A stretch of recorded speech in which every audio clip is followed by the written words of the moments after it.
kind of told myself after that if I fucking didn't kind of lose my shit then what have I, you know? Yeah. Yeah, you're doing all right. You can hang. Yeah. And it probably, in my head, I'm like, it probably would have been a really big trigger to be in the pandemic and not been able to drink. But also, on the other hand, you don't have your regular routine. You're not going out. You're not drinking. You know what I mean? Like, I don't know. Was it more helpful or hurtful, do you think? For you? More difficult. There wasn't really, you weren't really missing out on anything because nobody was That's doing what I anything. mean, Nobody yeah. was doing anything. But it's at the same time, it's like even before when I quit fucking drinking, like towards the end, it's like you weren't, I was going to bars and stuff, right. but it was social about, drinking. but not even, it was about drinking though. I mean, I had my routines and shit, and I loved the camaraderie I had at the bars for the hour and a half I'd be there. Sure. Because like hardcore drinkers usually don't stay at a particular bar that much. Right. At least I bounced around, but like towards the end, it wasn't even about going out. It was just about drinking. So it's like you're going home and just getting smashed because it's easier to fucking do that. Right. I don't know. I mean, COVID fucking blew, but at the same time, I watched the other end. I watched people that, quote, thought they had it taken care of lose their shit. So it was like, okay, well... Because, like, even me in COVID, I mean, I was smoking so much weed in COVID that I lost tolerance. Like, I would go through an ounce like nobody's business. So I felt like if I already had that tendency... Like, I was stuck indoors, not doing anything, and it's stressful, and you don't know what's going on, and job, like, I would have so easily just been like, fuck it. Like, that's a really commendable thing for you. I'm going to give you your flowers even if you don't take them. That's big. No, I mean, I'm bad at that shit, but it's just like, I mean, I guess. Yeah, give it to yourself, man. It takes strength, truly, man. that's a big deal. It's like I tell people in our yoga classes, because, first time people coming in, they're timid, or like, oh, the heat, and then the vernacular, the poses, like, I don't know, but I've heard this is really good. And just there's a lot of nerves sometimes with new people in yoga. And I'll tell people, and I don't mean this disparagingly to anybody, but just to put it in perspective, I've seen Seahawk players crawl out of this class halfway through it, and the smallest person you've ever seen make it through this class. Right. So it doesn't matter your size. It doesn't matter your athletic ability. It doesn't matter anything. It's you doing the best you can. Yeah. Right. And when we do the best we can, we got to sometimes pat ourselves on the fucking back because nobody knows how hard it is except for you. Yeah. Right. And to sit in your own shit in a pandemic and have all the triggers around you that you could potentially have and resist them. The ones that are super toxic for you. Fucking classes with masks on or that shit. Totally, yeah, man. Oh, yeah. That was crazy. I remember I went to a yoga class one time, and it was, I'm one of those nervous people because I don't go that often, so I'm always like, am I in too hard of a class? Like, am I going to get my ass kicked? And I remember the teacher just saying to me, she's like, yeah, like, literally anything you do is better than the fact that you're not, or like, is better than not coming at all. Yeah. So she's like, even if it's too hard and you can't do it, like, at least you're here and you can sit in child's pose and that's fine. But like, you don't have to keep up with everybody. Like, you're just here. And I remember being like, oh, okay. Yeah. She's like, it might be too hard, but that's okay. You don't have to do it. And I commend people for when they come down on their own to take a break, because that shows me that you are truly listening to your body. Yeah. And that's the purpose of this. We've ignored our bodies for so long. We just think it's a meat vessel to get us from here to there. Right? And don't get me wrong. Like, I understand, like, challenge yourself if you want to challenge yourself. But understand, if you're always challenging yourself and you're never really listening to the fatigue your body has, that was actually one of the big things for a lot of yogis during the pandemic. Because, the practice that I used to have was sometimes I take 2 classes a day plus I'm teaching. Right. Right. And so when the pandemic hit, the studios weren't open for a couple of weeks. I was forced to slow down.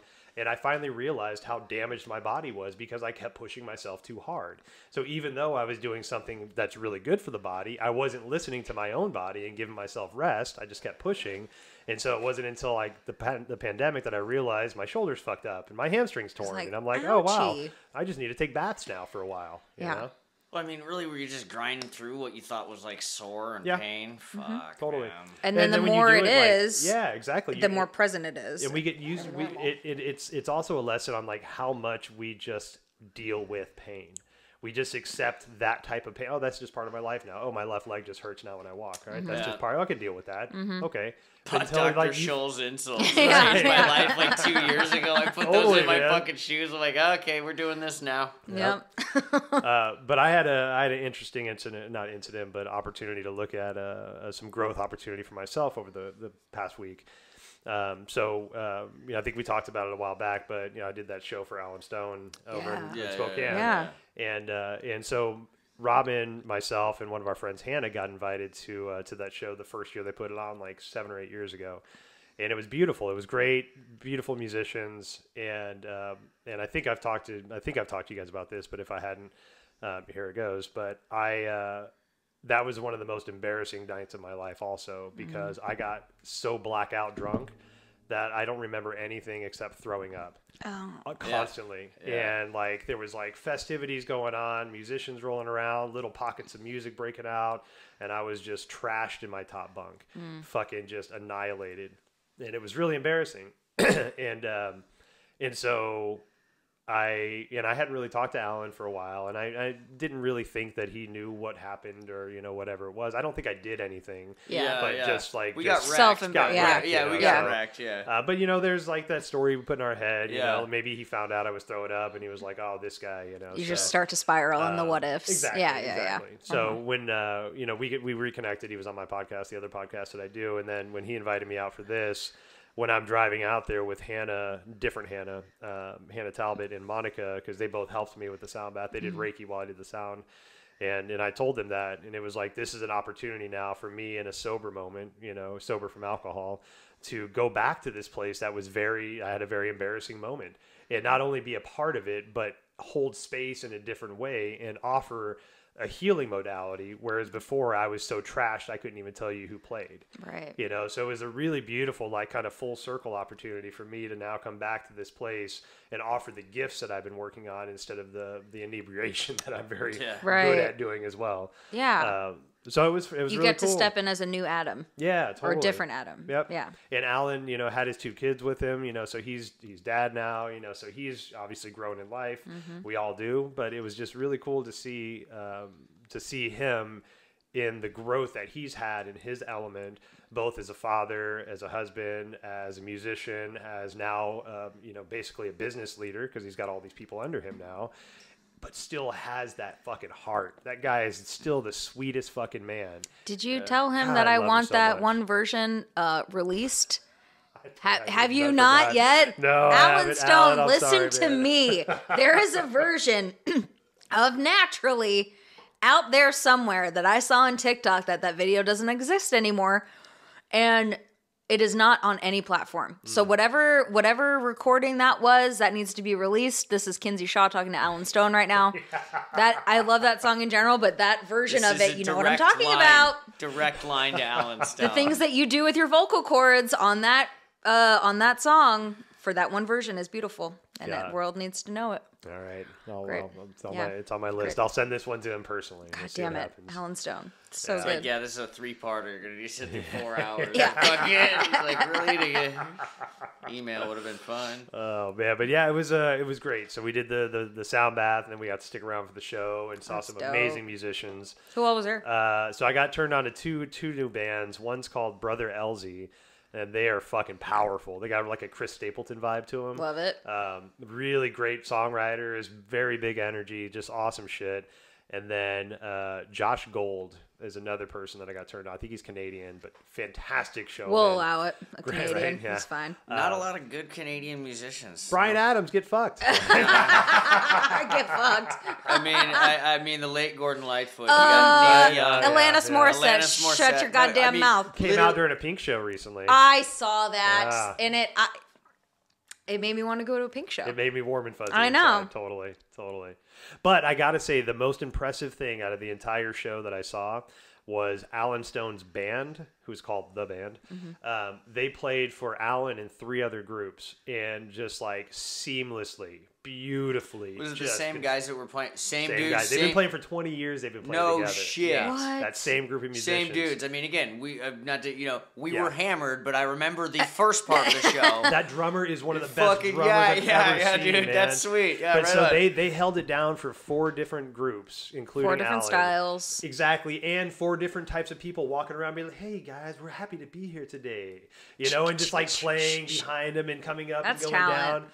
That is talent. Those dudes are so fucking talented. And they've been with Alan Stone the whole time? Yeah. That's dope. I think they've all, someone went to school together and shit, just like been doing it up. I love that. So, yeah, it was great. It was really great. And then over this last weekend, I was in Sacramento. We did some, right. So we were in, we went up to the mountains. We were in Pinecrest in Yosemite and did some shamanic training. So it's the second year in a row I've done this. And the greatest thing was this beautiful event. I won't get into too much of the details of it, but like I got to talk to like some aliens. Yes! Yeah, man. It was fucking... Why don't you want to go into detail about that? You know, they don't want you to. Do whatever they say. That's fine. No, so like there's the guides that are around us, right? Yeah. And I think that everybody has them, whether you listen to them or not. We all have some kind of support, spiritual support. If you're atheist, that's all good, right? Believe what you believe. I'm not trying to push my... You can be atheist and still believe in aliens because they don't have to be...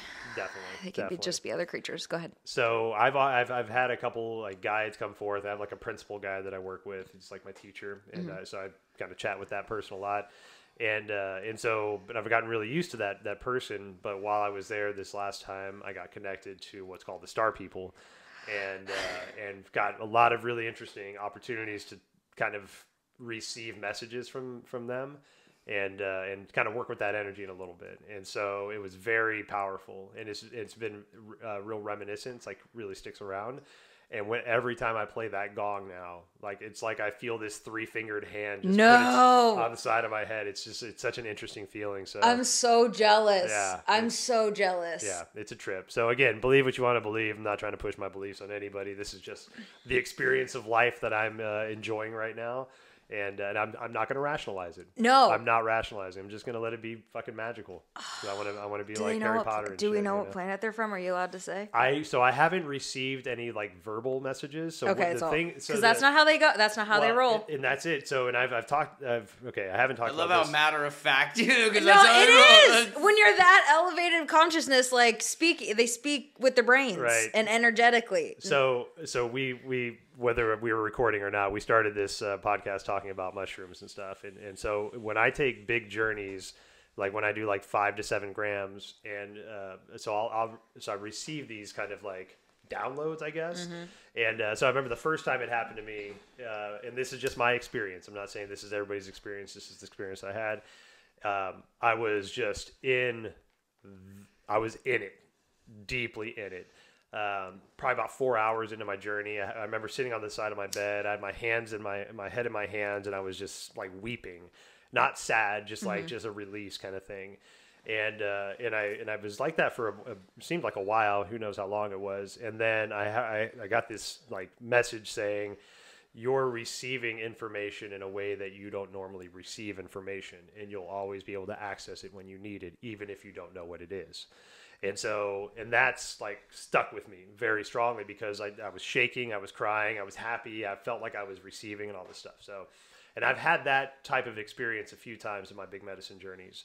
And that was the message I received when I was in the training. And I felt the first time I felt that kind of sensation on the side of my head, like literally my ear muffled. Yeah. And like I could feel like it was almost like the other side of my temple. Like that's how long the hand was. And it was that same message. I was getting this big pulsing kind of thing on the right side of my head. And it was basically like, hey, you're receiving information in a way you're not used to it. It'll be there when you need it kind of idea. So that's dope. So that was that's what I'm trying to integrate right now. Awesome. Yeah. I'm so jealous and happy. Andy went to a Kings game.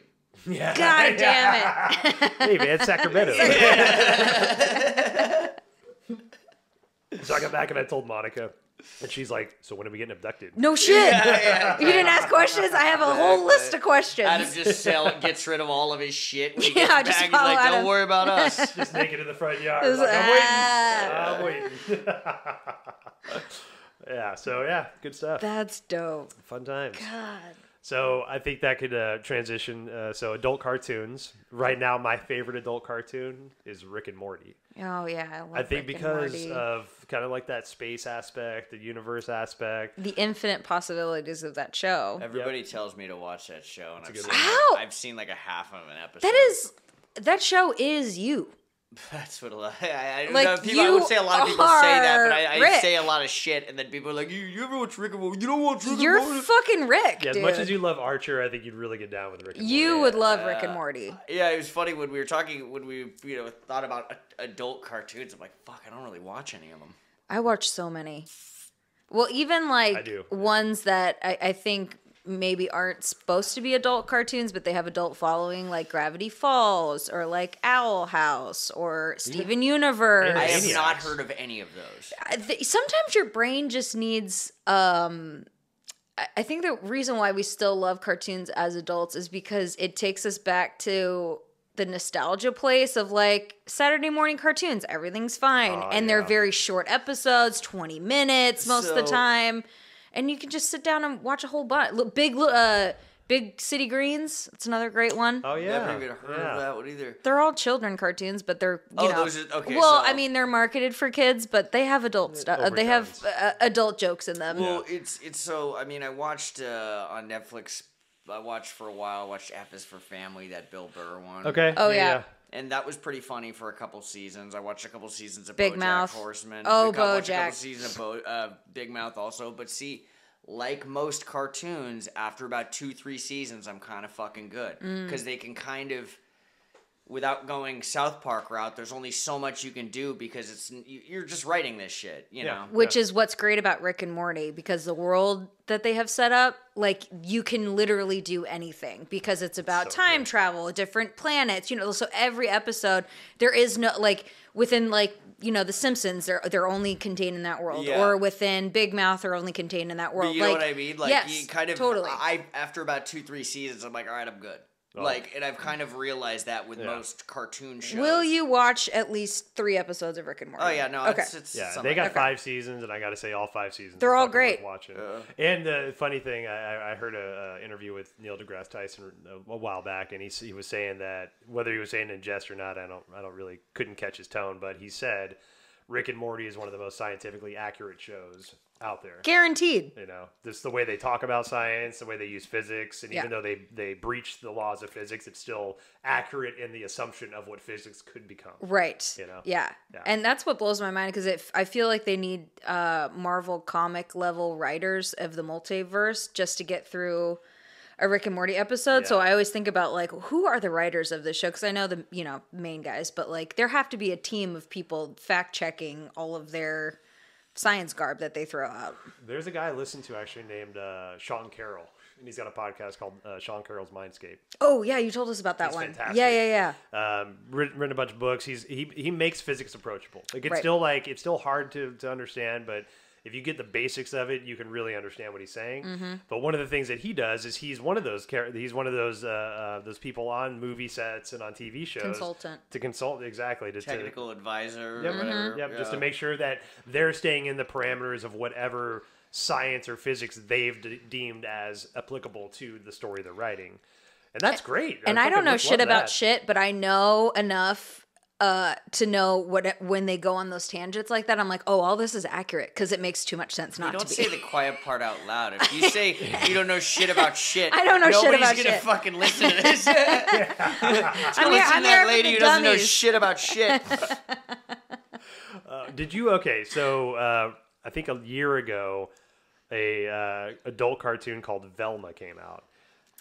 It's on HBO. The Scooby-Doo one? The Scooby-Doo one. Yeah. I was going to say, I'm like the chick with the glasses from Scooby-Doo. It's fucking great. So it's an origin story of Velma, and it's adult themed. Didn't that get shit? Because it got a lot of shit. It was it Mindy Kaling or some like? See, I only know this because of some fucking controversy about I didn't hear about it. About some shit with Mindy Kaling. Yes, I can't remember exactly what the shit was, but I remember when Velma, exactly. Velma came out and it was just reamed for some reason. And everyone was saying it was so bad. And then, because Mandy, I am married to the ultimate adult cartoon. Like, if she could just watch anything, it'd just be cartoons. Does she just wear, like, Chucks exclusively? And I don't mean that. I don't mean that. We don't own any other shoes. Like, I wear only Vans because I don't like tying them. Exclusively Chucks. Chucks and ironic T-shirts. Just, that's the entire closet. All cartoon characters, whatever. There's nothing wrong with that. She's got So when she gets into her mental health spirals, like the only thing that is a salve is like putting on a cartoon. So like I know a lot of cartoons through her. Yeah. She watched Velma and she was like, I don't know what people are talking about. It's a great show. And I never sat down and watched it, but it was HBO. HBO, like even when they're bad, their shit's shit's still above average. Yeah, well, and they got a really elitist, good. I think they had just released the Harley Quinn one. They did the same thing with Harley Quinn. They made it like super adult and like very adult material for Harley Quinn, and that went over really well. And so I think it came out maybe right after that, so maybe people were expecting it to be the same, or I don't know. I haven't watched it, so I can't say. But yeah, I don't know why Mindy Kaling got shit for that one, but she did. I tried to watch the Harley Quinn one, and I'll probably get back to it eventually. But like after the first couple episodes, it didn't really grab me. Yeah, I was like, I'm all right. But yeah, I really liked the Velma one. Yeah, and there was like a lot of different aspects. I mean, they approached like gender rights and Velma being a lesbian and having an affair with Daphne. Was that like, it? That was that it. might. That was I'm it. sure that was it. It was just like, you're making it too I political. I thought they did fine with it. Yeah. I mean, if anybody was offended as far as like, I don't know which side you'd be. I mean, you could definitely be offended if you're conservative because they're putting this out there. But when it's offensive to those people, it makes me want to watch it. But like, what the fuck are we talking about now? We're talking about an animated fictional show on HBO. So not only is you have to pay to get there, right? Exactly. Yeah. You have to not only you have to pay on top of paying to get there. Now, not so much, but it's just like that was the whole point about like the whole like Howard Stern and why he jumped to satellite radio was that if they started censoring him there, it's like, okay, then we're totally fucked. Right. I mean, we're fucked anyway for different reasons. Yeah. but that's why people are turning to podcasts a lot because there's no censorship out here. Yet. Right? I know, yeah. right? Yeah. No, that's true. It's like ham radios. Yeah. You know, like it's going to be like the ham radio of the future. You know, all these like talking to the going to be like an old white guy in my potbelly fucking sitting in the garage, just podcasting when I'm like fucking 70 years old. The only repercussions Spotify got for having the Joe Rogan thing that went down was Joni Mitchell pulled her entire catalog from Spotify. So did Graham Nash. And so did Graham Nash. Young. So that's the only repercussions. You just follow Joni Mitchell wherever she goes. So what we heard here is during all this political turmoil and all this shit during COVID, Kinsey and I were directly affected on Spotify because I couldn't listen to Graham Nash's first solo album, and you couldn't listen to Fike and Coyote. There are two reasons. There are two reasons why I'm on Tidal. First is thus Beyonce, because you will get access to all the Beyonce stuff first, because it used to be owned by Jay-Z. I think he sold it, but like when Beyonce's Lemonade came out, you could only get it on Tidal. So I was like, I'm not having this shit happen to me again. Tidal's another streaming platform. It is another streaming platform. TIDAL. Correct. Yeah. And two, Joni Mitchell's on there, and it's not linked to Spotify. Is she back on Spotify now? No. She's still not on Spotify. Her shit's getting repressed on vinyl. I saw that. I put in for a pre-order. Ah, good for you. Yeah. Is there a favorite Joni Mitchell album you have? Blue, probably. Okay. Yeah, that's the one that most people get boner jams Blue, on. Lady of the Canyon, probably second. Is that the one with the Court tan and Spark. cover and The Lady of the Canyon is the one where it's kind of like a sketch drawing of her with a bunch of it's white, all white. Yep. Court and Spark is a great one. I don't know if I could pick. I'm not big into Joni Mitchell. That's okay. That's all right. Can't even put that near my not Kool-Aid for everybody. Let it stir it. Yeah, that's all right. It's more for me. Yeah. It's for the Hey, we got our things. That's Yeah, fine. I did not notice that shit was off Spotify. Yeah. I noticed when Tool got back on Spotify. I was like, oh, that's fantastic. Well, that's because they literally held out until the new album came out. Oh, is that the reason? All right. Well, they weren't on like any of that shit. The digital jukeboxes, they weren't on any of that. Yeah. But they were on Tidal. They're on Tidal now. Yeah. Well, I saw that Pussifer, Perfect Circle, and two other bands. Primus. Yeah, it's for Maynard's 60th birthday. They're playing a handful of shows down in... Oh, shit. 420, they're playing at Hollywood Bowl in Cali. And the place I stayed at to go see Loggins and Messina that got canceled, it was already booked. So I'm like, all right, well, that fantasy's gone. Yeah. But... yeah, no, I don't know if I'll be able to catch that. I'm going to Tool Bend next week from... next week, a week from today. Yeah, there you go. Happy Tool Day. Happy Tool Day. Be sure to not wear the fucking band shirt. That memo still hasn't gotten out. I've been going to those shows for 20 fucking years. They're kind of like Rex Manning Day. It's Rex Manning Day. I don't even know what that Tower is. Records? You never saw Tower Records? Empire Records? Empire Records, sorry. Empire I Records. fell asleep once watching it. Oh, it's such a good movie. I love that movie. So yeah, that's where they gave Slater's son on Dazed and Confused like a main act. Rory, whatever the fuck his name is. Yep. He was like the main guy in Empire Records. Yeah. Okay. Yeah. The weed guy with the weed leaf shirt. On This is Dazed like and the Confused. second instance in 2 weeks where someone's told me to watch Empire Records because they're like, I can't believe you haven't a good watched one. Empire Records. You It's live on a Capitol young Hill. Liv I know. Tyler. Yeah, fair enough. Yeah, it's a young Liv Tyler. It's a good cast. Yeah. Is Jack Black in that one? No, that's High Fidelity. High Fidelity. Got Yeah. it. Yeah, Great movie. they are the same movie in my brain. It's not too far off. Yeah. Both, bitchy record stores, owners and shit. Yeah, totally. I do love John Cusack though. Yeah. God, he's fucking good. I love You know all what? the I Cusacks. You're on Team Cusack, huh? I do like John Cusack. I'm on but the team Joan Cusack. That's All my right. team. Yeah, she played that She's creeper great, on, too. She's on fucking- Arlington Road. You ever see Arlington Oh, Road? what? Yeah, with the fucking Jeff holy Bridges. shit. Yeah. That is a Deep cut. holy shit. Tim Robbins. As the bomber, right? Yeah. Wasn't it? Yeah. Oh That my movie god, was I haven't fucking thought about good. that Oh, what movie is that in again? fucking Yeah, forever. Arlington Road, Tim Robbins, Jeff Bridges, and Joan Cusack. Joan Cusack, and it's like that is That's a a hell of Joan a Cusack cast. movie that I literally it's I like have a, not it's thought like about that since it came it's- out. Probably. It's how do you not give it away? I know. It's a dystopian kind of like you're like Jeff Bridges plays like portrayed as like a nosy neighbor. Okay. It's like Yeah. my neighbor's up to something. He was up to some shit. Jeff Bridges was plot right. twist. Up to Yeah. some serious Yeah. shit. Gets dark real fucking Yes, quick. it does. All right. Yeah, Arlington Road. Holy shit! I'm gonna go home Dude, and that's watch worth that. it. That I'll was watch that good. tonight. Is it That was- hold up? I don't know. I'll let you know. I remember I'll watching watch it when it tonight. came What out. hasn't held up is I fucking was all excited because I wanted to watch Ernest Goes to Camp. Oh yeah. So I picked up a used copy of that on DVD. Ernest Scared Stupid. So I have, it was a 3-pack. I got Ernest Goes to Camp, Ernest Goes to Jail, and Ernest Scared Stupid. Those are great. That's Ernest, all the bangers. so Ernest Goes to Camp is the first one. That was my favorite one. I watched that 2 nights ago. I'm telling you, that does not hold up No. They as don't. much. Like, I watched Goes to Jail recently. so and I that's still the one liked it. I'm thinking that one's gonna carry because Yeah. it's like that one's got a lot free punk. Like, there's a lot of when the gun goes. it makes the gun out of soap. There's a lot of good shit in there. So like I'm excited to get to that, but Ernest Goes to Camp really didn't hold up. Oh, The it's a end bummer. is still fucking awesome. Yeah. But it's like you have to watch like fucking like almost an hour of them just shitting on Jim Varney, both Yeah. like emotionally and like just like it's fucked up. It's like it's just like they fucking. I'm treat- over here being triggered. God and shit. damn. Yeah. No, I'm just like, God damn, this hits a little too hard. Yeah, I know. Just shit But on there's Jim just like Varney. really not even that much like quote comedy in the first one. Okay. But yeah, so we'll see. But yeah, Kind of like the first weekend at Bernie's. It's like it just takes a while to get there. Well, Once yeah, you because get there, Bernie has it's to good. fucking die. Yeah, you have to It realize takes how like much of a 40 dick he is minutes. first. It takes 40 Yeah, The second minutes. one is so much better. Second one's like the fucking chef's kiss of fucking cinema. Yep. They start playing music. He's dancing. Oh, Yeah. comedy from here, there we folks. go. The voodoo curse went wrong. Yeah. He's gonna dance his way to hidden treasure.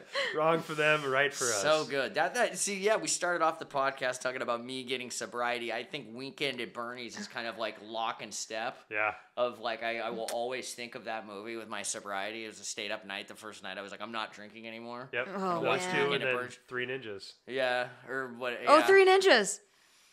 Did we watch Tum Three Tum. Ninjas? Yeah, we watched 3 Ninjas. Fuck, man. Yeah, so I don't know if those will stand up anymore. Tum Tum, I- Colton The Rocky. surfer guys are Yeah. probably fucking Yeah. hilarious still. Oh man, I saw. So I was just thumbing through fucking Instagram last night, and there was a video about a lost pilot show that was apparently Jack Black got somehow became the smartest man in the world and could like do all these things in physics and all this shit and like all these magical powers.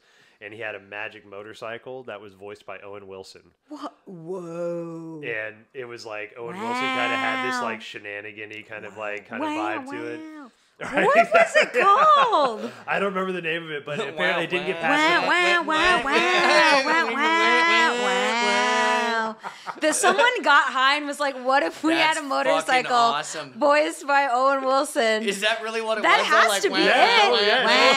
Wow, wow, wow. That's fucking So genius. apparently there's a movement now to reinstate that show with the original actors, Jack Black and Please. Owen Wilson still. I'm like, dude, I would love to see that. It's like Knight Rider. They probably would both do it is like Knight Rider. Dude, so the voice of Knight Rider, Mr. Feeney, is still fucking alive. Like, he's still doing, like, cons he is, and shit. Mr. Feeney was the voice of Knight Rider? Yeah. I didn't know that. Oh, you didn't know? Oh, no. like, that was, so, like, that was, like, episode 2 of Boy Meets World when I was a kid. I'm like, that's the fucking voice of Knight Rider. You know what I'm saying? Like, he obviously did something between 1984 and 1995, but not to me. Yeah, he's probably living off Knight Rider money. Just fucking those residuals from the Hoff. Hell yeah. But yeah, no, that guy's like still doing cons with like all those people that are like, you know, roughly our age, give or take, you know, Ryder Strong and those other A-listers. Ryder Strong. Yeah, fucking hell. Well, I've gone back and like gone. He was a big lesbian crush. Really? Because he kind of looked like a lesbian. There are like certain. He does kind of look. Well, there are certain guys from like the '90s that every queer woman now had a crush on. He was. Because it was confusing. What was his name? Was it? He was Ben Savage's best friend on that show. Oh yeah. I don't remember. He was like he had the weird sketch background. Yeah, the flop. Yeah. Yeah, like the teacher, the teacher took him in. Yeah. Like remember the cool teacher like had him move in. He's like, "Yo, this is gonna way it's gonna be if you're gonna live in my house, man." It's like, "Well, maybe I don't want to live here, man." You're not my dad. Fuck, wow. man. I'm gonna leave on my motorcycle. Wow. That's so awesome. A couple other good. I just thought of the adult cartoons that have come out. There's one with Danny DeVito's daughter and Danny DeVito. Little Demon. Is it Little Demon? Or Little Devil? Little Demon? I think it's Little Demon. Something like that. That's a great fucking show. I forgot about that. That's some comedic stock. That's Rhea Perlman and Danny DeVito. Yes! Yeah, it's comedic stock. Really good. Fucking Cheers bartender and It's Always Sunny in Philadelphia. Yeah. Hell yes. I feel like there is a wave of like Park. The coach off Sunset Park? That's Rhea Perlman. She was in the remember that coming of age basketball movie? Yes. Oh my God. God bless. Anyway, back to Demons. No, just like because you can get so many actors like doing an Owen Wilson as a motorcycle. I'm just thinking like there needs to be more cartoons like that. Like that take advantage of people's voices. I guess is what I'm saying. There's a selling point. I would, that we should just like, oh God, that would be a good sounding board. A good soundboard to have. Well, there's a guarantee. Or just all of those, you know, just finding whose voice does what. There's a TikTok guy that I follow that does something kind of like that. I can't remember the name of it now. Like their voice as something else. Yeah. I just started watching a new show on Hulu called Crapopolis. Yeah, they've been pushing that. It's like it's a new Fox one. Yeah, it's all right. It's got Duncan Trussell's in that. Oh, really? It's a great name. I like Duncan Trussell. Duncan Trussell. Yeah. Is Duncan Hines still a thing? Duncan. Like the cake and brownie mix? Totally. Yeah. Duncan Hines, Betty Crocker. Good talk. Yeah. Great fucking podcast. Is Duncan Hines still a thing? Fuck yeah, let's go buy some chocolate cake. Let's buy some fucking cake. Some chocolate cake, man. I'm all about that shit. But so I watched like 4 of the Treehouse of Horrors episodes last night. Simpsons. That's like Halloween, Friday the 13th staple. Yeah. Are you doing anything special for Friday the 13th tonight? I have a sound bath tonight. Spooky sound bath. Oh, I don't know what that means. But should get rid of those shitty like hangers. You're getting your alien buds? Are you bringing your alien gong with you? Hell yeah. We're going to gong the shit out of some people. Fuck yeah. That'd be great. Yeah. Sorry, not sorry. No. Great. Now I want to ring it at the end of the episode so I can. We'll get it. That's how we do that. So I watched the very first one. Yeah. And then I watched so the first one was the Raven. Right, so they redid The Raven with Bart Simpson as the Raven, right? Nevermore. Eat my shorts. Yeah. And then what else was that one? They had, God, I can't remember now. But I also watched the most recent one, number 34, that just came out. Yeah, number 34. Yeah. Well, I haven't watched any of them. Yeah. I mean, probably it's been at least 10 years since I watched The like Simpsons. 1 to 8. Yeah, exactly. Yeah. Very well. Yeah, front to back, right? And watched it many times. But so I'm like, well, fuck it. I'm going to watch the newest one. And so I watched it, and the first episode was cool. It was like, Frankenstein and the Mummy and Dracula, like the stereotypical monsters awoke. They went to the Simpsons party, had a good time, and then their wives showed up and beat the shit out of them for cheating on them, right? Yeah. Monster wives. The second one, though, they went complete anime. And like it was all anime Simpsons, and they had this like anime kind of like monster. So Lisa found this notebook, and it said, if you write any name you write in here and write how they'll die that way. And so she started off by just like killing off the executives of this like shitty company that was polluting everybody. I think that's Death Note, isn't it? I think it is. Yeah, it was that's an anime. Okay, all right. Because that's one thing is Treehouse of Horror. They would always do weird ass shit. Like they would animate it differently. They did like it was a reference of something else. Yeah. And it was trippy as shit to watch an anime like Lisa, Bart, Marge. Like it was. I can't believe they keep coming up with new shit they haven't done before after all this time. Like, how have you not repeated something? Yep. Every time. I'm just. Well, I mean, at this point, I know there's some diehard Simpsons fans that probably watch all that shit, but I mean, like a lot of people kind of either watch some of the newer shit or watch some of the older shit. I mean, it's different generations of fans at this point. I don't watch any of the new stuff. I'm enamored with that stuff from the early '90s. Same. Like when it was, Cult of Personality. Everyone wore the "Don't Have a Cowman" shirts around. Right. The monorail episode. I call him Bitey. I say that all the time. I call him Bitey. I fucking laid me out. I call the big one Bitey. Laid me the fuck out the first time I saw that. I could not stop laughing. We need an anchor. Take Carter home. He just looks at Bart and he forms an anchor. Oh, so man. dumb. I loved it so I call much. the big one Bitey. Yeah, a lot of our friends' households weren't allowed to watch The Simpsons. Yeah. But my mom was always down. She never really had like hard nose because we didn't even have cable, so she didn't have to monitor shit. National television, Yeah, you're it was not going to Fox. save it. Well, Fox actually was edgy. They were pretty edgy. They were, yeah. That was definitely the whole point of Fox back then. Yeah. But she wouldn't watch it with us, but she would always run into the living room to see the beginning because she wanted to see how they sat on the couch. Right? Yeah. And that was the best. Just fucking great. But I love that fucking show. That was like, I think that show actually taught me a lot more about life than you really think about because the way they approach politics and how they predicted everything that's ever happened. Right. There was an interview that I saw with Erykah Badu. It was just like she was all in her Erykah Badu like greatness, just dressed to the nines in this outfit, and her teeth were all silver. And I think she was smoking a blunt on the red carpet, and someone asked her like, what is your religion, or what is something you subscribe to, or what's a theory that you have? And she's like, that the Simpsons predict the future. And I was like, yes, Erykah Badu. Yes. Here's your philosophy. Well, yeah. What is your like life philosophy? The Simpsons are gonna always predict the future. And I was yes. I love me some Erykah Badu. It's because they know Speakerbox is the best-selling hip-hop album of all time. Yep. I just saw that. Yeah. Speakerbox and The Love Below. Wow. Shout out to Outkast. Fucking love them. Of all time? Yeah. All time. Yeah. Well, think about how many, it crosses over so many genres. I was just going to say, I was like, not Tupac, how many but... fucking, like...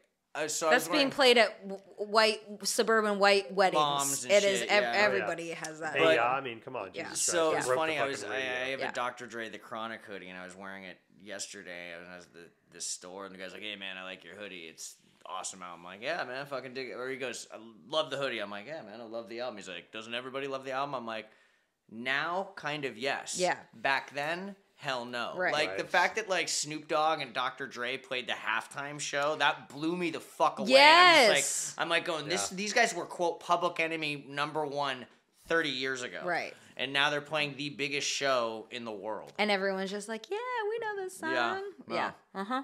Yeah, Speakerbox. But see, then 10 years later, Speakerbox comes out, and now every mom's in their Honda Passport just fucking... Hey, yeah. Not knowing what the fucking back half of that song song dads in their Honda Passport. Yeah. That was a big album. It was a big fucking deal. That was.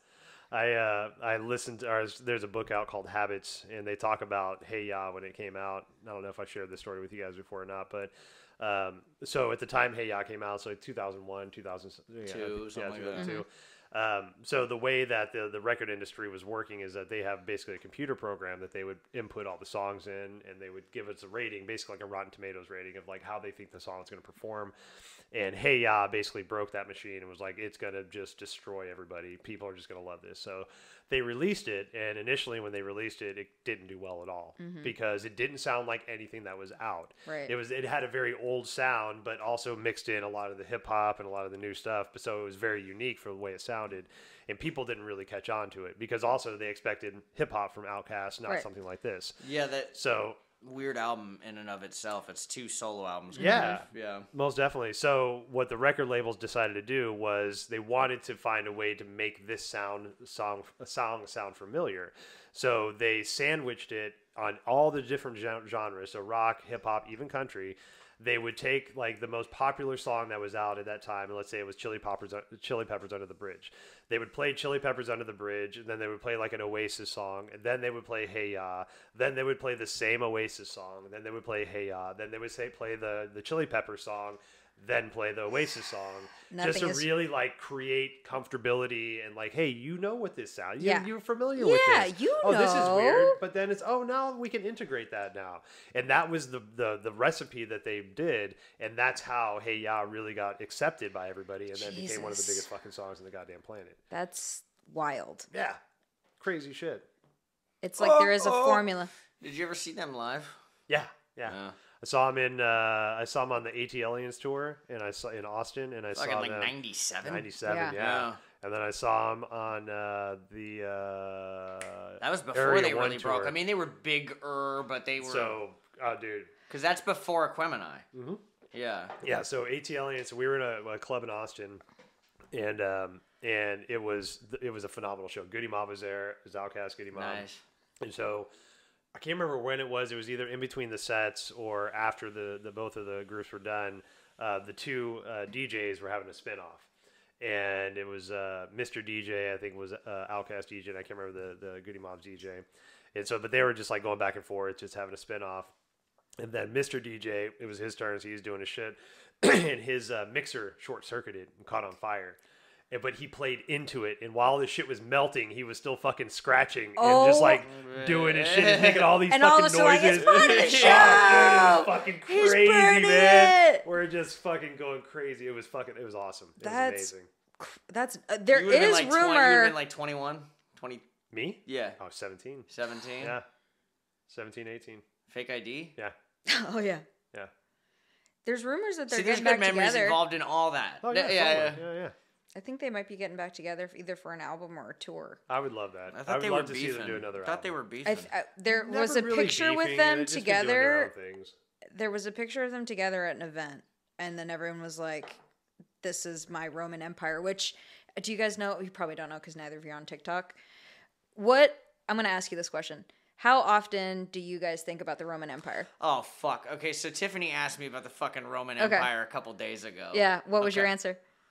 I brought up water. But like, how often do you think about the Roman Empire? Not at all. Okay. Same. Great. So there's this TikTok trend of people just like, this is my Roman Empire daily.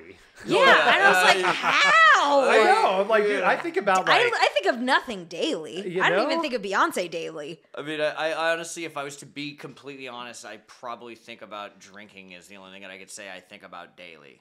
Right on. You know, if I I'm feel gonna that. really like, really like, okay, there's probably one port during the day in which I can say I'm going to think of, I think about daily. Like that's my nicotine is what I think about I'm glad daily. we're all fucking that's addicts it. Yeah, that's the I only saw that too, and I was like, wait a minute, and I had to sit back and think. I'm like, no, I never think about it. If anything, I'll think about the Egyptians every once in a while, or maybe like indigenous peoples, Mayans. And I feel like people have to be lying because there's just no way that they all think about the Roman Empire daily. There's just no way. And it wasn't all just one race. There's multiple races that I've seen. Like, sure. I'm like, yeah. Okay, because I can think if it was just a bunch of white people and be like, yeah, I think about that all the time. Be like, okay, white people, stop thinking about fucking Roman It has Empire, to be like some kind of power ego thing. I don't know. So she asked me, I like really thought about it. Again, I have a bachelor's in history, so I like thought about it and shit. I'm like, okay, well, I mean, I guess. What introspective question. Well, no, I literally go, well, what they did with water and like clean water is like probably one of the biggest things of mankind. It's like, as far as. prolonging age and all that. You had an answer ready. Reflect on that often. The aquaphor. But never. That was the whole point. It's like I literally sat and I'm like, okay, like 45 seconds later, I'm like, okay, and then it was Caesar, I guess, but like water.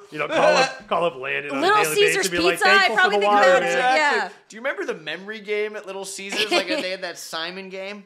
Oh, I don't. Yeah, no. so like you obviously remember Simon. Yeah. But Little Caesars, the one, or at least the one I went to, which is fucking right over there, probably where it would have been. Yeah. They had for like 25 cents. I guess now they probably got rid of it because it's primitive gambling. But it was like you could try to play this memory game where you play these lights and you could win a stuffed little fucking Caesars doll, like a carnival game. Oh, the Noid? Or the actual... Yeah. That's Domino's. The Noid. Yeah, the Little Caesar guy with the kind of the triangle nose. Pizza. Pizza. I fucking forgot about that guy. Yeah, so I guess maybe they didn't have a Simon at the Arizona Little Caesars. They did not. They did not. Fucking Simon. Well, Little Caesars wasn't as big down south as it was. I mean, it became big, but it was... Doesn't that Papa John's territory down there? It wasn't... I mean, Papa John's came along after, but I mean, it was really like Pizza Hut and Domino's for the longest time. I was working at Papa John's actually for...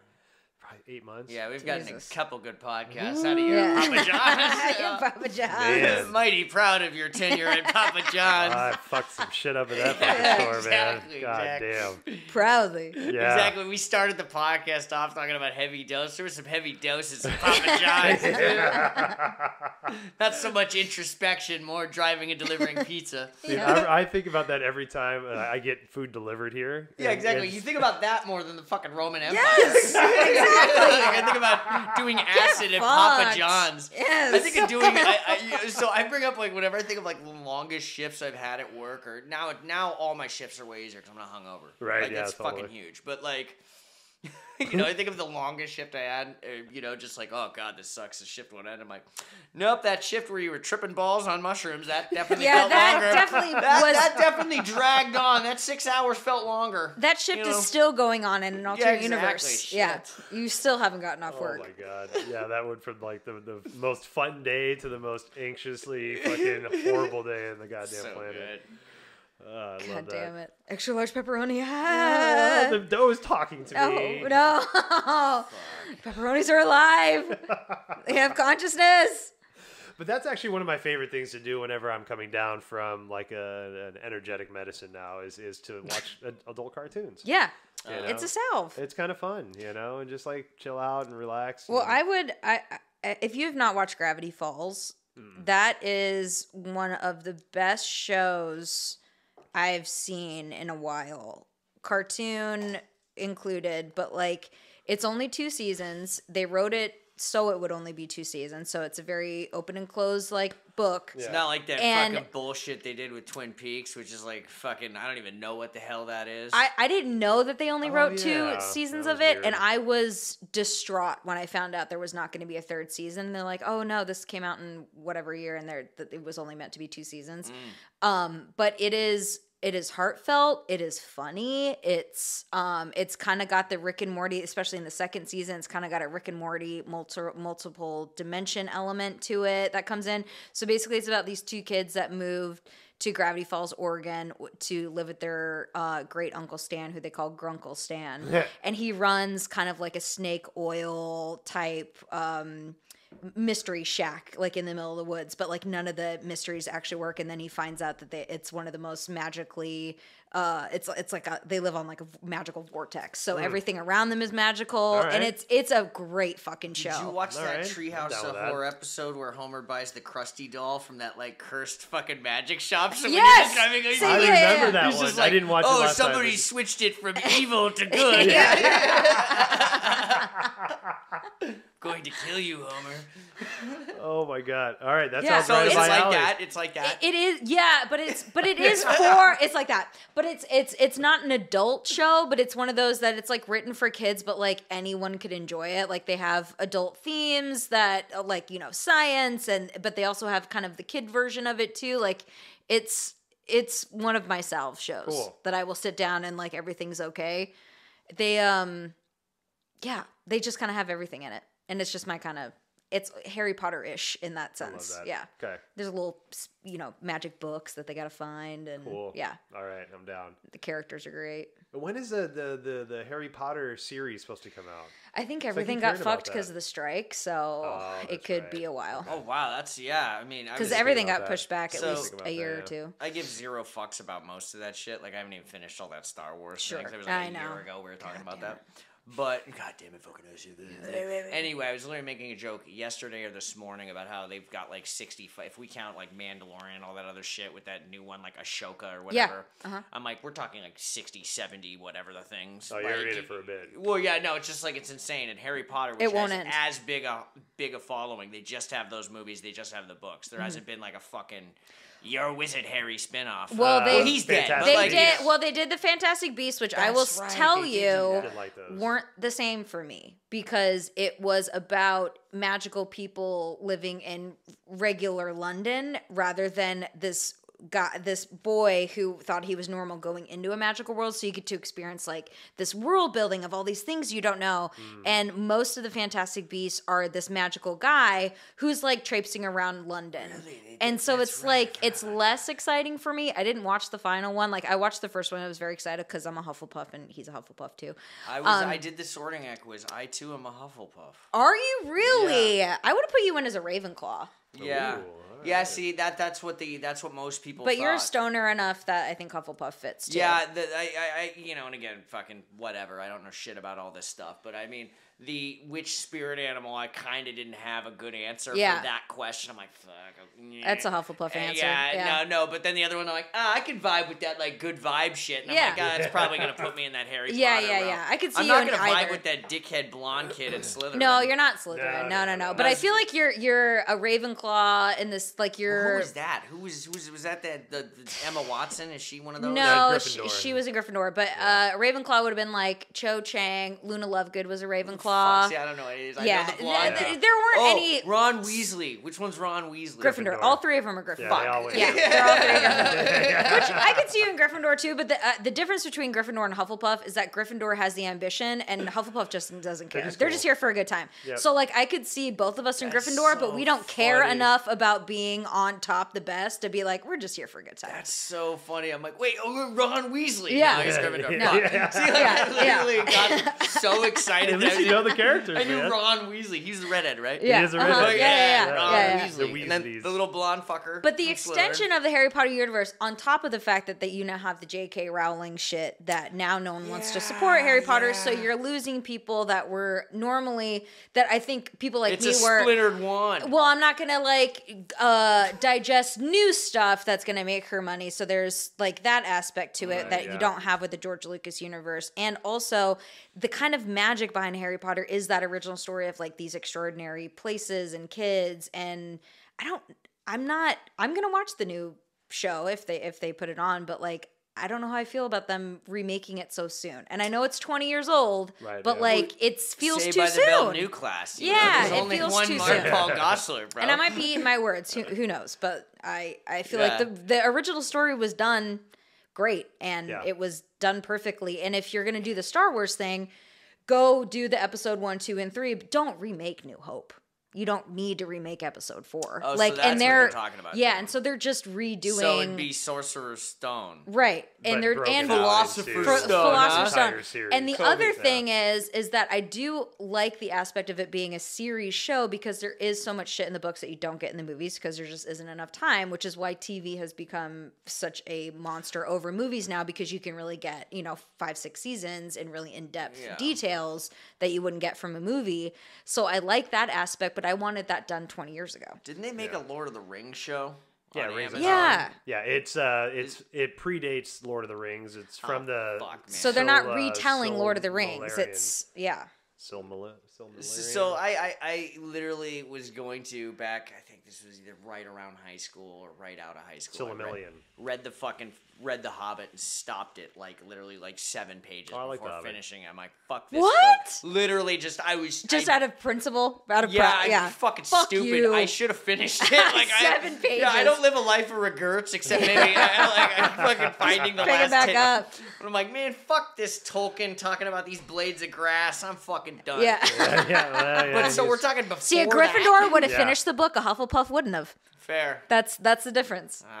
So would have finished it just out of principle. So my guy Ron Weasley would have plowed through that. Yeah, exactly. Too bad. Hufflepuff doesn't care. No, Rings of Power actually comes before even the 9 rings were made. Yeah. So they made 3 rings first. So this is like Sauron had already been there. Well, I love the stories. I just love stories in general. It's kind of cool, but man, how do you keep all that straight with like... It's a lot. Well, like Lord of the Rings, Game of Thrones, Star Wars, and Harry Potter. You guys probably are all relatively, sorry the pun, balls deep in most of those. Yeah. All those. Yeah. You can hold good conversations about all those. That's fucking crazy. Yeah. So when I watched the you know what that is? It's that same adult. Crazy.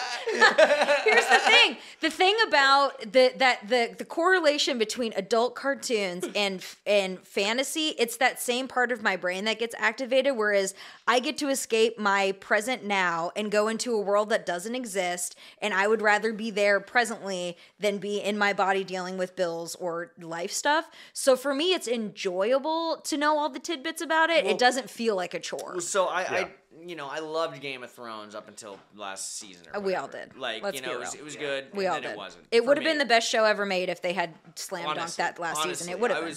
So when I was watching it on the iPad during the first season, like on the HBO iPad, you could like literally like click on shit and like, because they would be talking about shit I would never fucking know. If they were named Dave, Bob, and Mike, I'd be like, oh, fucking, he's pissed off at Mike and he's pissed off at Dave, and fucking Bob is gonna probably try to work it out. But it's always these names you don't know. That's so a lot I literally of big like names. had to figure all this shit out, and I was into it. But see, it was a labor of love. But like trying to do that when there are like you literally, I just named 4 other. I haven't seen 3 of those shows. Like 3 of those. Like. But there is as deep as I think I can get into like a Harry Potter or Star Wars. There are people that are on a whole other level that dude, like fucking that. You shall not pass. But it is so like you have to go outside research shit. Like you have like it is not stuff that is in the movies or in books. Like this is outer level. Like you are spending hours of your time researching how to speak languages, how to they're on another level. So I'm not even touching that. I saw all those Lord of the Rings movies in the theaters, in fucking 2000, 2001, 2002. They were cool and shit. Long, but cool. Yep. Haven't rewatched any of them. Oh, I watched totally okay with that. I watched them constantly. Dude, so you just fucking gave PJ fucking 11 hours of your time? No, so I give him 11 hours of my time monthly. Oh, yeah, dude, I love monthly. Peter Jackson. Yeah. So no, I just did Rings of Power, Hobbit, and then Lord of the Rings. Oh, yeah, that's right. He made a fucking Hobbit. That one's 3 like trilogy. That's 3 of those. There's 3. 3 Hobbits? Yeah, 3 Hobbits. Yep. That is fuck, because that book was boring as shit. Well, it was just the first. Mm-hmm. Oh. Yeah.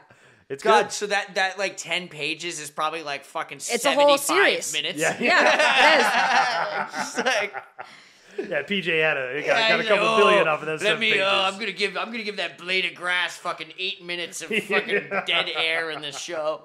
The audiobooks really helped me in worlds like that. So like Game of Thrones, I did all audiobooks. Like I read them, but I had the audiobook, and so because it is hard when you're into a world at we were all first. talking about it at work and shit the next day. But like, it is hard to keep track of everything because there's a lot of shit going on. So like when you have a really good audiobook, they'll do all the voices, they'll say the names correctly. So when I'm reading them, I go, okay, this is how you say that, or this is how you say this town, or whatever. Hear Jeremy Irons say that shit. He was fucking great. No, what was his name?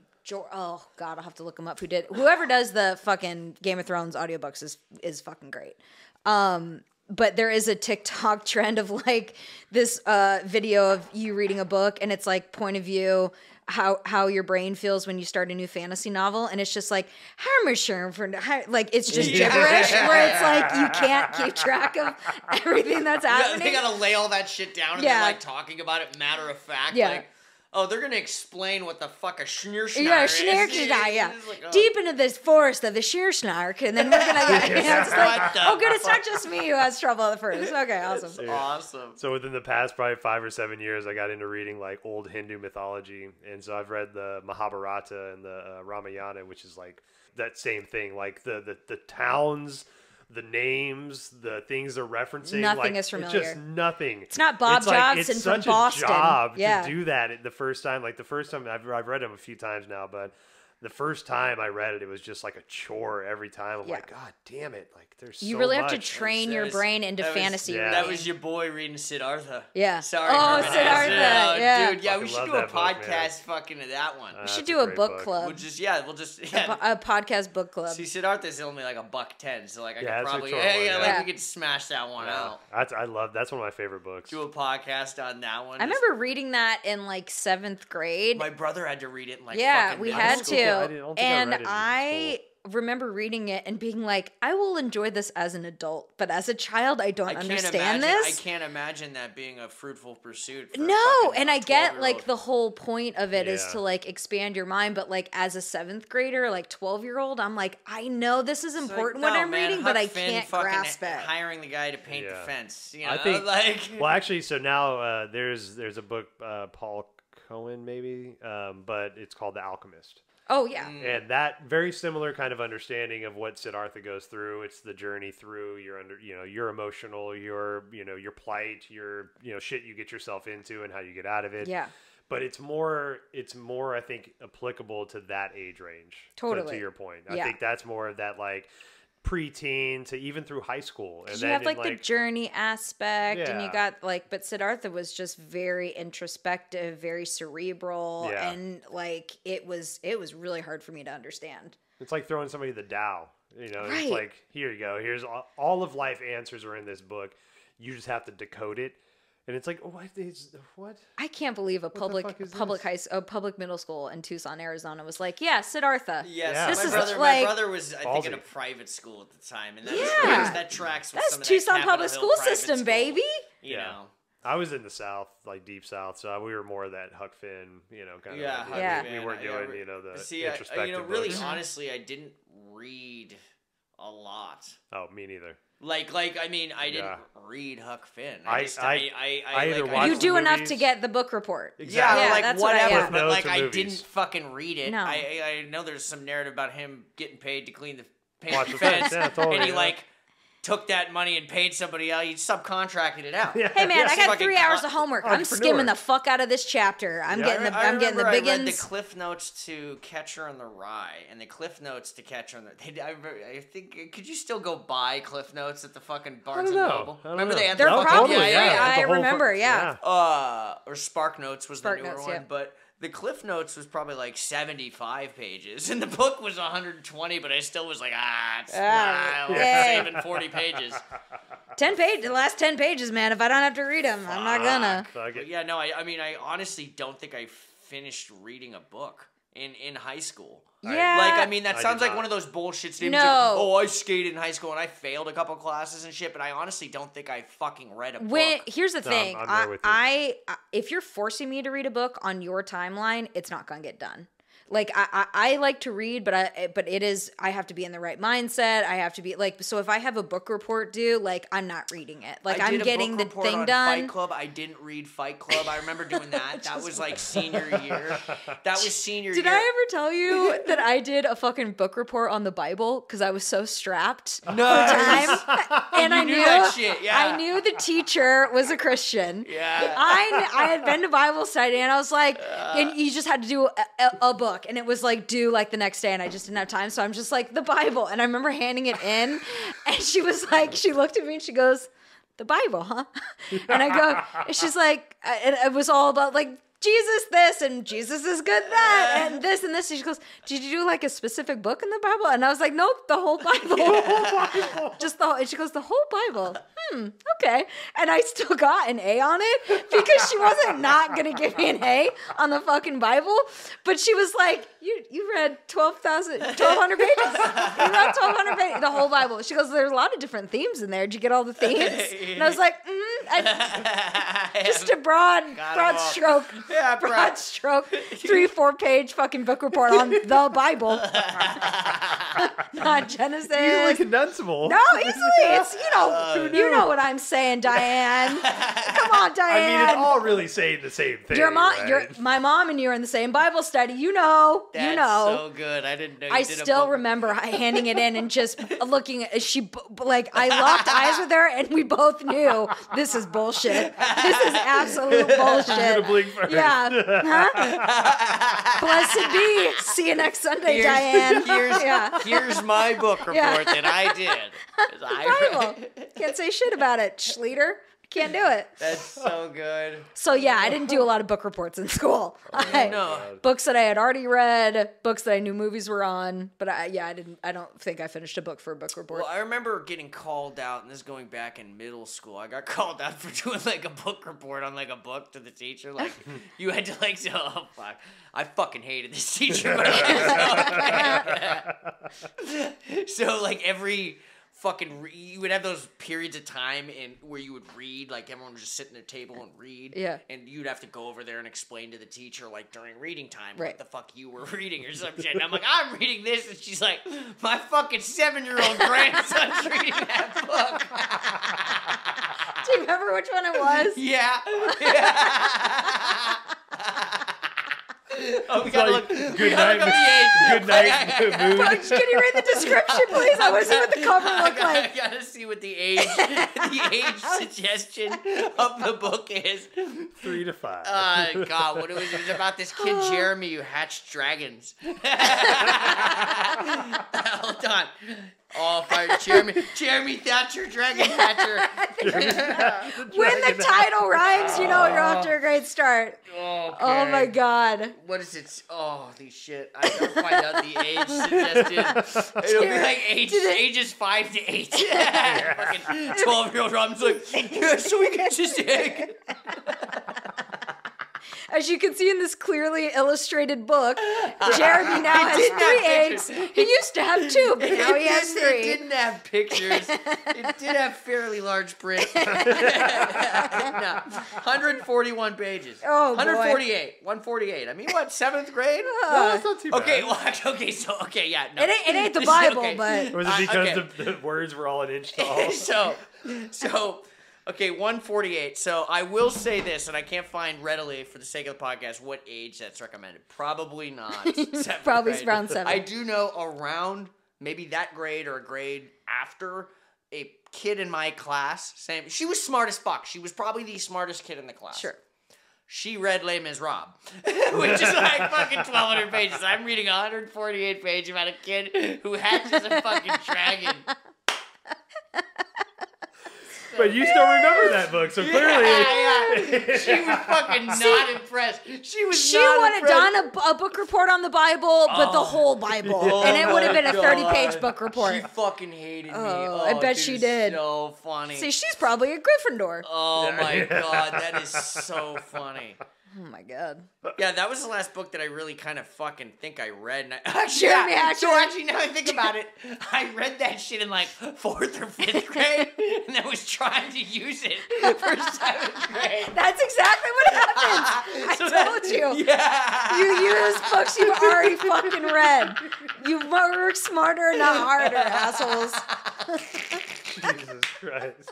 Now that I'm actually thinking about it, because I wasn't reading that shit at all. You Go weren't. home and read that. No. You're like, I kind of know this already. I already did the work. Good for you. I'm like, yeah, he hatches a dragon, and then, he's a kid, he's got a dragon. We got about 100 pages of hilarity. Accidentally burning things. He's not supposed to have a dragon. What's he going to do with the dragon? Let's read on and see. Oh my God. Good. I would love to get a hold of old book reports of all of ours and just see what they said. Like how 7th grade me described the Bible. I would love to reread that. You not. So my parents gave me all of my old report cards and like old book reports. Bring them in. Not like book reports, but like I have a manila folder kind of about yay big, kind of like my Red Hook folder of just useless shit that we did. And I was actually, I had my, I was, because I fuck, I'm old and I've got a filing cabinet. I was getting out a fucking receipt, actually. Old people shit. And I saw back there, like my report card on that like carbon paper print for like 7th grade. And I'm like, I'm not ready to dive into this right now, but I have all that shit. Yeah, we can do a podcast. I would fucking love it. For the first time. Don't look at it before you come. So, yeah, that might be triggering. I might need to I'll find that teacher's address. Well, yeah, hold on. I can look that up. There's probably not too many. I'm not going to say her name. There's probably not too many of those. But I'll find that 7th grade fucking probably C- that I got in that class where she probably just shit all over me. Oh, it's all because of Jeremy Thatcher. Fuck Jeremy that guy. Thatcher. That's so great. Dragon Yeah, Hatcher. he just tried to dust off. I read this shit in 4th grade. So he, see, the dog. In a world. The dog goes. And he says, "Go, dog, go." See, goes. And the dog's name is Spot. You see Spot run. Okay, yeah, exactly. So follow me. See, there's one fish, ma'am, and then there's 2 fish. One of those fish is red. And that's about the dichotomy of the human experience. Oh, you know what I mean? That clever. I would have been like, and then let's move on. Yeah. And now we have a tow truck, and whatever the fuck. Yeah, no, I would not. Yeah, if you did that, you would have been fine. Yeah. You would actually be like, oh, he fucking read it. Yeah. God. Oh, my mom actually, when we went and got all her stuff from her house, had similar things. There's like this whole folder of all like my school shit that she kept, like all the stuff that was on the fridge worthy, whatever that means. Oh yeah, fridge worthy. I haven't gone through it yet, so that'd be God. fun to, it's fun to dig. I did a book report, or not a book report, but I think we had to do a report on something, and my grandmother had she was doing a thesis on Tibet and like went to Tibet, met the Dalai Lama and all this stuff. And I was like fascinated with that because I thought my Gami was the coolest. And so I did a report about the Tibetan children's village or whatever, and like their journey of all this stuff. And my grandmother kept it and put it in her thesis, and I have a copy of that, and that was adorable. There were drawings I did. Oh, that's fucking cool. Yeah, and she was so proud of it. She put it in her thesis and was like, "See, even children back in America are, affected by the plight of the Tibetan people." And I was like, "She kept it all these years." Huh. It was the most adorable thing. That's crazy. I know. Gosh, moms and grandmas. I just watched something the other day about how the Dalai Lama is chosen or found. So when the Dalai Lama passes, because theoretically the Dalai Lama is a reincarnation of each Dalai Lama, and so the Dalai Lama, right before he passes, basically says something, so it gives some kind of clue, right, of like an age or an area to look in Tibet or something like that. And so the person that sits with him takes that information, then they go to this lake, this magical lake, and they meditate next to it, and then they also ask and get some kind of message, and then they start to go towards that. And so where they found the most recent Dalai Lama, the messages they heard were like northeast Tibet, and then when they went and sat by the lake, the person saw a building, a monastery with a blue roof, and so they looked for blue roof monasteries. And so when they found that monastery, they lined all the kids up and said, okay, here are some of the belongings that the Dalai Lama had and some of the things that are not his. Oh. And then there's, whatever person or whatever child, obviously everybody's all, blind, one person at a time, everybody else is out of the room. If they choose the right belongings, then that's that indication that that's the Dalai Lama. And so then they start, testing a little bit deeper. And so, but that's how they've been doing this for, I think it's 10 generations now. That's wild. Yeah. Fucking crazy. Just a little side thing. I feel like this Dalai Lama will live forever, though. It seems like he's doing great. Fucking awesome. He's getting younger by the day. Hell yeah. Dude looks awesome. All right. Wow. Good conversation about adult cartoons. God damn. All right. We covered Tibet. We covered the Bible. We covered Rick and Morty. We're all over the map. Jeremy Thatcher, Dragon Hatcher. Yeah. Oh, that's fucking hilarious. I bet there's a YouTube video about that. I mean, it got reissued in 2007. Wait for the movie to come out. Right. Originally written in 91. That's probably when I was supposed to read it, at age 7. Fast forward to 1996, and I'm like, yeah, this book is pretty good. Oh, Jesus Christ. All right, we'll see y'all next time. See you later.